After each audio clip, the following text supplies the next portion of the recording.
Hello बच्चों, myself Aarvi Mishra, my YouTube channel is Physistric. आज की जो मेरा टॉपिक है बहुत बहुत बहुत इंपॉर्टेंट टॉपिक है, लॉज ऑफ मोशन। वैसे आपने इसको 9th में पढ़ा होगा। वैसे लोग ये समझते हैं कि laws of motion means F equal to M into A, या किसी बॉडी को लेकर इसका फ्री बॉडी डायग्राम ड्रॉ कर दिया, उसका टेंशन कैलकुलेट कर लिया, तो मीन्स लॉज ऑफ मोशन का क्वेश्चन मैं कर लेता हूँ।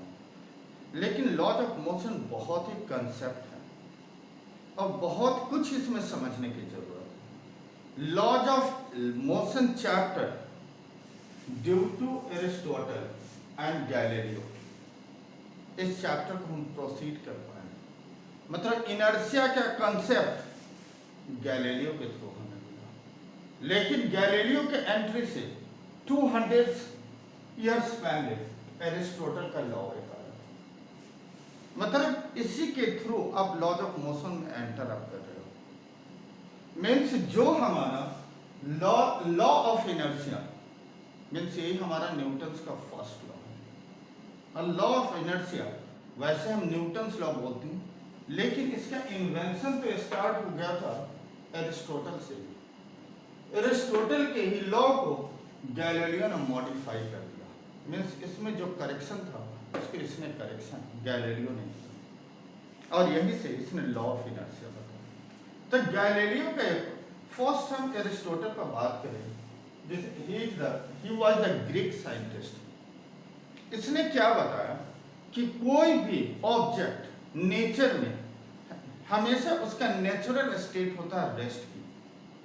किसी भी ऑब्जेक्ट का नेचुरल स्टेट रेस्ट की होती है। अगर कोई ऑब्जेक्ट मूव कर रहे हैं तो कभी न कभी जाकर वो रेस्ट में आएगा।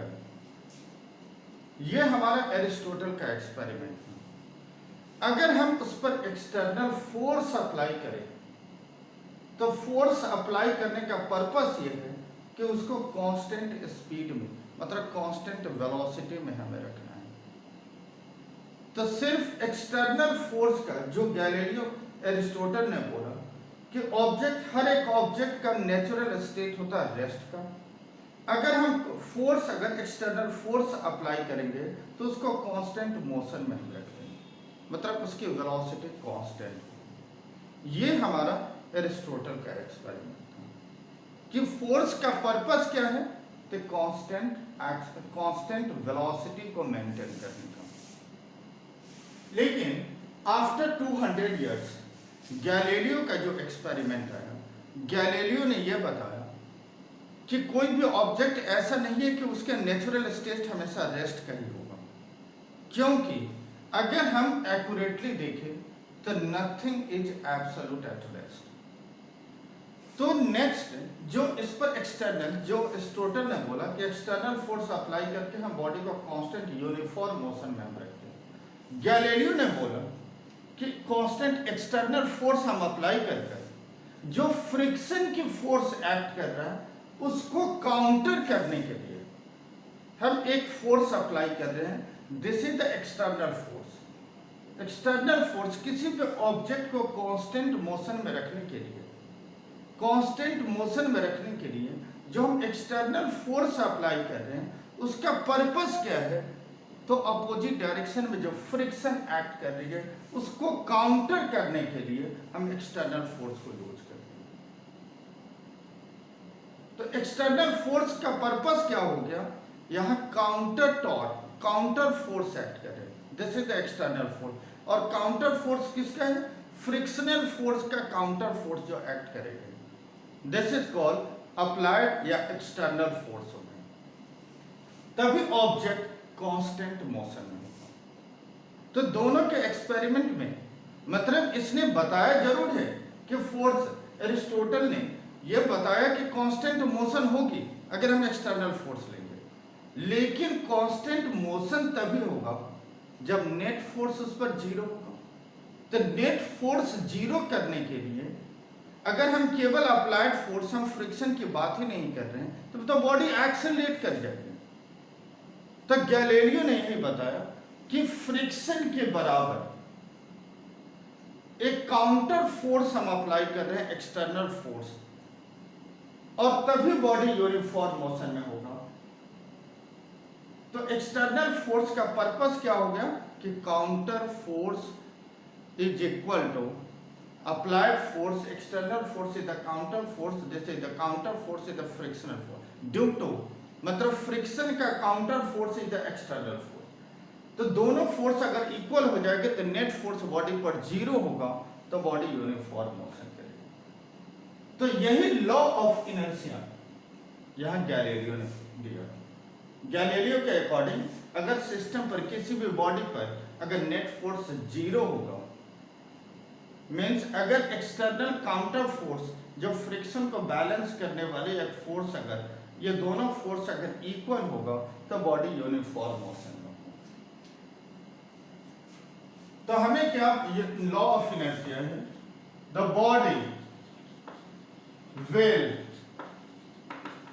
इन यूनिफॉर्म मोशन और at rest when no external force is acting on it, and this is called law of inertia. अब हमें गैलीलियो के बहुत सारे एक्सपेरिमेंट हैं। एक है one incline plane experiment. Like one incline plane experiment में गैलीलियो का क्या रिजल्ट आया कि अगर incline plane like a ground और the incline plane is falling downward, तो अगर किसी ऑब्जेक्ट को अगर इस इंक्लाइन प्लेन पर रखिए, अगर ये टॉप से बॉटम की तरफ मूव करेगा तो वेलोसिटी इज इंक्रीजिंग या स्पीड इज इंक्रीजिंग। लेकिन अगर हमें upward incline plane means like ये बॉल अगर बॉटम से टॉप की तरफ जाएगा तो हम बोलेंगे वेलोसिटी इज डिक्रीजिंग। ये सब गैलीलियो को one incline plane means single incline plane के एक्सपेरिमेंट से हमें मिला कि अगर बॉडी टॉप से बॉटम की तरफ आएगी तो वेलोसिटी इंक्रीज होगा, बॉटम से टॉप में जाएगा तो वेलोसिटी इज डिक्रीजिंग। लेकिन अगर इन दोनों के बीच में लाइक अगर हॉरिजॉन्टल सरफेस होगी मींस हॉरिजॉन्टल इंक्लाइन प्लेन होगा तो body is moving with constant speed या कांस्टेंट वेलोसिटी।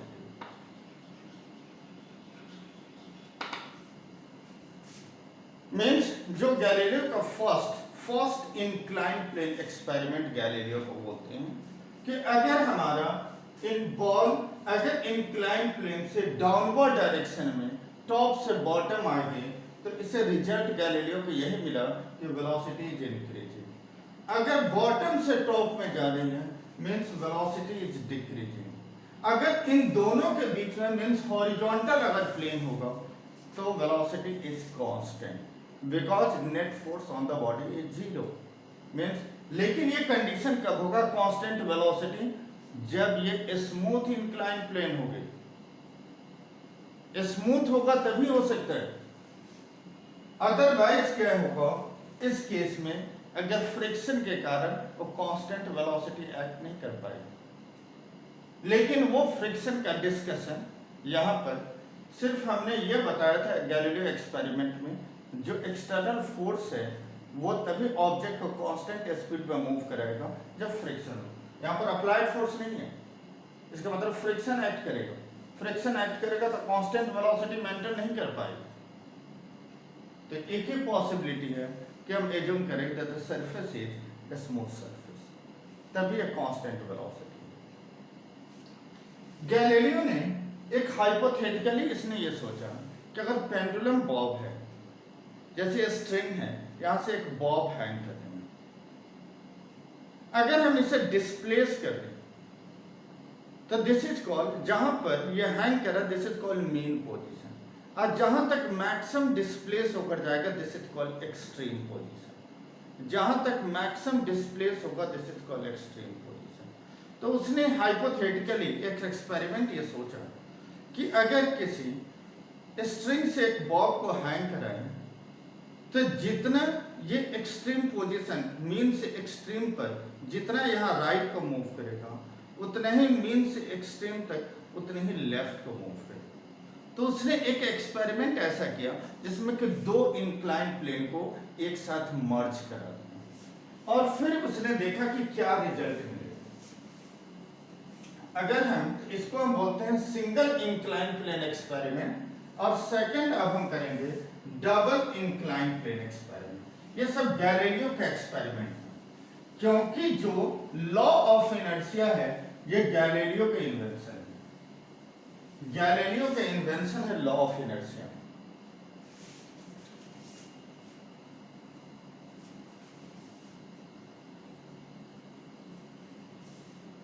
अगर हम डबल इंक्लाइन प्लेन को अगर हम मर्ज कराते हैं लाइक एक इंक्लाइन प्लेन ऐसे हम लेते हैं, ये डबल इंक्लाइन।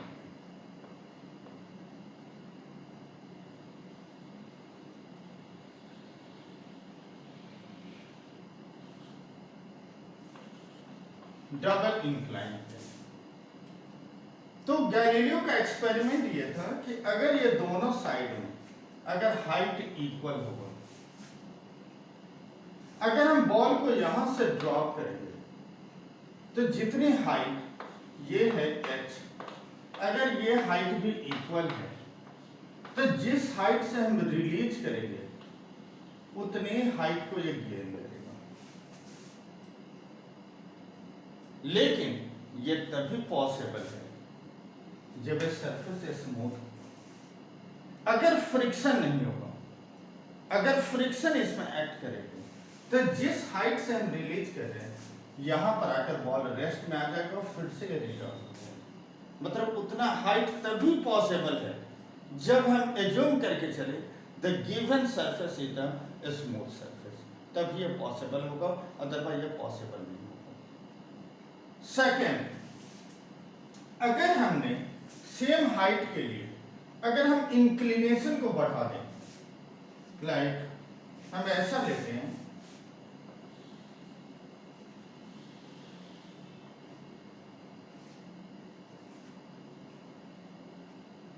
लाइक ये हमारा इंक्लाइन है,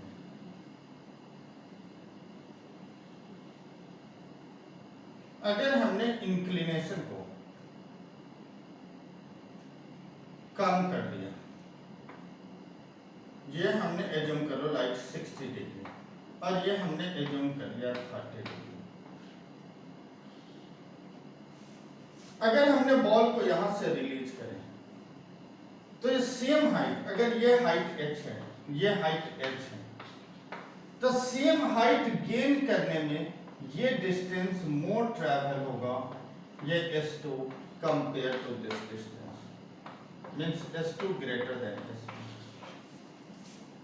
मींस इंक्लिनेशन जितना कम हम करेंगे ऑब्जेक्ट उतना ज्यादा डिस्टेंस ट्रैवल करेगा for gaining the same height.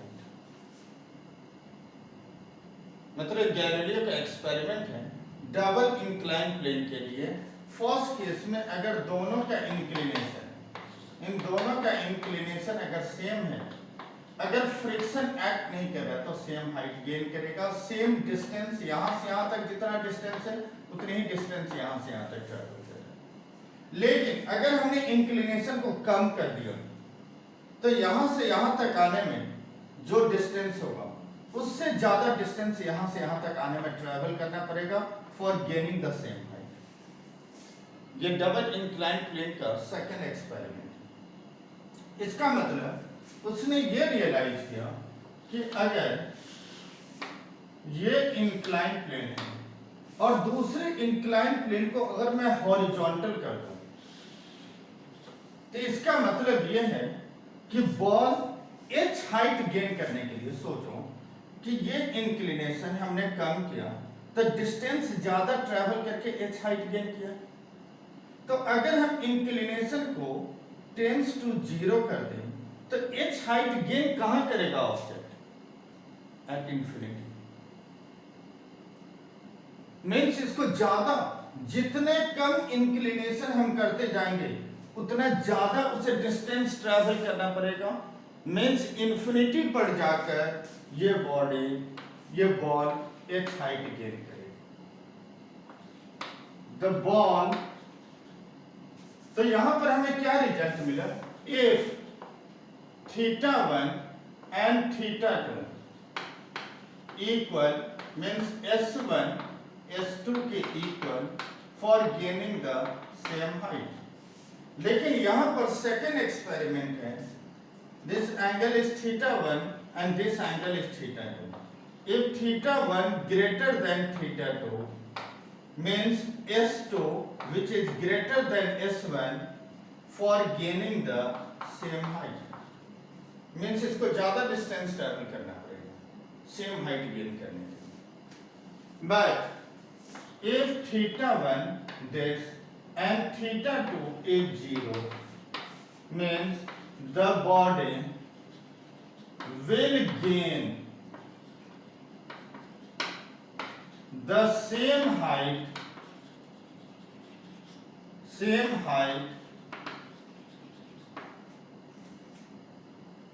will travel a distance at infinity। Means infinity पर जाकर उसको सेम हाइट गेन करना, क्योंकि जब तक इंक्लिनेशन नहीं चेंज होगी तब तक उसको हाइट गेन नहीं होगी। तो सेम हाइट गेन करने के लिए उसको इंफिनिटी तक डिस्टेंस ट्रैवल करना पड़ेगा। ये गैलीलियो का means two incline plane experiment है। यहीं से इसने तब यहां से आया रिजल्ट लॉ ऑफ इनर्शिया। तो लॉ ऑफ इनर्शिया का मतलब ये है tendency of a body to remain in the same state unless an external force is applied। तो हम यहां इनर्शिया को क्या डिफाइन करें? Means tendency, laws of inertia is tendency of a body to remain in the same state unless an external force is applied। Types of inertia। First is inertia of rest। Second, inertia of motion। Third, inertia of direction।